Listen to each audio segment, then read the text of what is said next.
То есть вы должны иметь документы, удостоверяющие личность гражданина СССР. Поэтому сегодня уже Северо-Российская ССР работает Министерство внутренних дел, где уже структуры работают, паспортно-визовая служба работает во всех районах. У нас 11 районов, и во всех районах республики у нас работают паспортно-визовая служба, паспортные службы.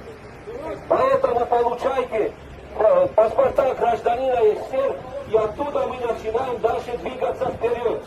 Нам надо восстановить свое государство. У нас другого государства нет.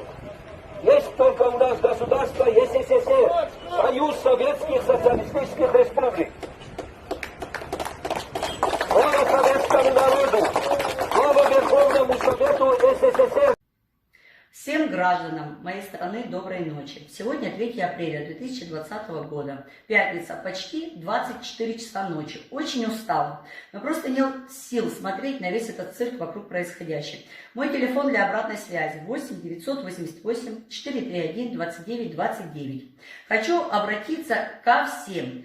К народу Дагестана, но хочу начать со слов, как обратился к нам глава Дагестана. Дорогие дагестанцы, а я хочу сказать, дорогой Владимир Абдуалиевич, а вы в курсе, но вы ведь спрятаны у нас высоко от народа, по мне пробиться, даже общественным организациям, что дорогие дагестанцы в большинстве своем живут, в общем-то, небогато, что уже сейчас есть семьи, где люди не могут позволить себе купить хлеб, а лишь потому, что мы загнаны в самоизоляцию.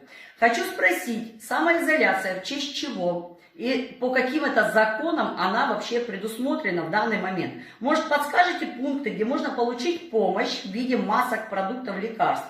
Ведь вы нас ставите в известность, что Путин уже определил и профинансировал, подчеркиваю это слово, профинансировал меры на пресечение распространения инфекции.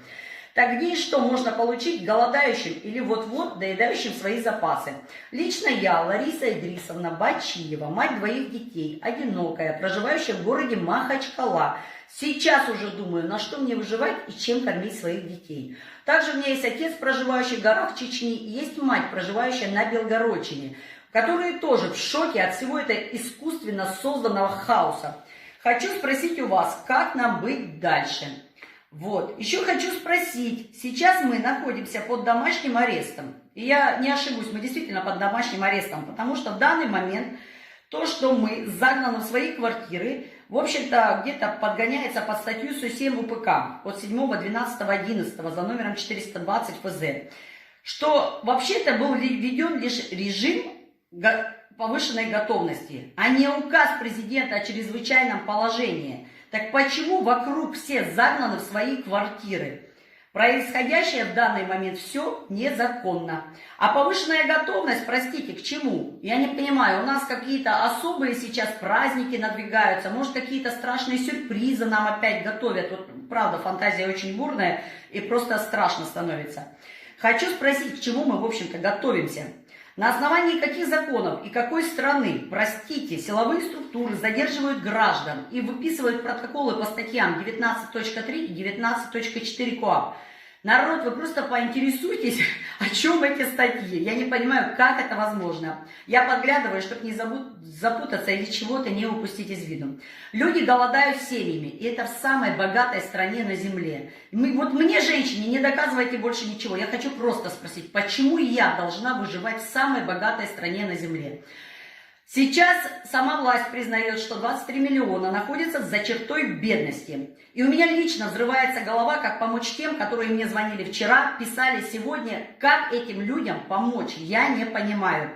Также хочу спросить, когда Васильев говорит нам, дорогим дагестанцам, что надо помнить о пожизненной ответственности за отдельные жизни, если кто-то кого-то заразит, душа кричит спросить, а вы, власть имущие, о народе выживающем, когда вспомните о пожизненной ответственности за нас, за страну разбитую, за разграбленное будущее, которого, в общем-то, вы нас лишаете. Когда вы об этом вспомните, спросите меня, что я ела и чем я сегодня детей кормила, прежде чем осуждать меня за этот крик души.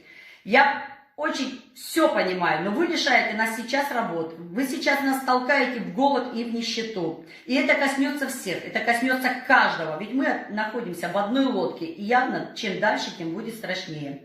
И моя женская логика не дает мне покоя. Выдача справок и спецпропусков и учет тотальный спасет ли нас от вируса, если он реально так страшен? И всем говорю, я никаких прививок делать не буду. Это категорически. Попытки имитировать бурную деятельность, мы оценили. Спасибо вам большое.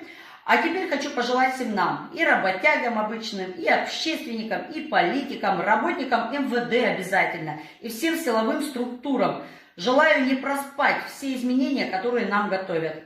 А также хочу сказать, чтобы вы всегда помнили фразу Бенджамина Франклина: «Те, кто готовы пожертвовать насущной свободой ради временной безопасности, недостойны ни свободы, ни безопасности». Я всем от души нам желаю мира, веры, надежды, силы духа и смелости, мудрости и, конечно, покоя в душе. И, конечно, еды, как это ни странно звучит. Мы все умрем один раз.